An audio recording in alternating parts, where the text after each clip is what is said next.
اس کا مطلب ہے کہ گیند 12ویں یا 13ویں اوور تک ریورس سوئنگ کے لیے تیار تھی۔ امپائر کو ان چیزوں کو آنکھیں کھلی رکھنی ہوں گی۔ السلام علیکم ناظرین، بال ٹیمپرنگ کا الزام آکاش چوپڑا نے انضمام الحق کو چیلنج کر دیا۔ سابق بھارتی کرکٹر و کمنٹیٹر آکاش چوپڑا نے قومی ٹیم کے سابق کپتان انضمام الحق کو بال ٹیمپرنگ اور ریورس سوئنگ سے متعلق دیے گئے بیان پر چیلنج کر دیا۔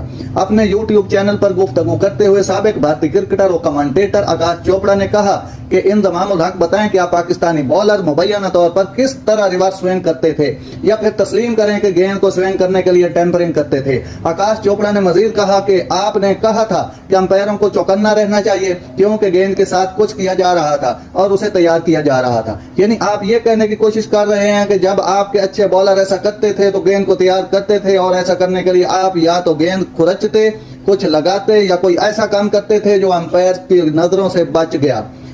قبل ازیں T20 ورلڈ کپ کے دوران بھارت